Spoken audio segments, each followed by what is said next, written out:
Hello po, good afternoon. So ayan, meron po ako nakita mga tao dito na mabait. Ayan po sila, oh. Nagtanong po ako sa kanila kung saan po yung terminal ng 5 star kasi yung anak ko nandyan. Hindi ko siya makita. Salamat po. So ayan guys, malapit na tayo. So magandang hapon. See you! Hello guys! Good afternoon! So ayan, nandito na nga ako. Malapit-lapit na ako sa sinasabing 5 star na terminal. Nakapagtanong na ako sa pulis, doon sa dalawang kuya, at saka very good naman yung tulong sa akin. Sakto-sakto naman talaga. Nakatago pala ito. Kaya pala nahirapan akong hanapin. Akala ko naman, along the way lang siya doon. Doon sa, sa papuntang, yung papuntang Jikutan. Yung way na papuntang Jikutan. So, hindi pala. Ayun na siya guys, oh.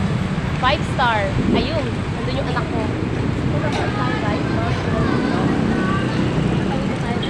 Hindi na natin yung anak ko. Tara, let's. Ay, bawal ba gawin?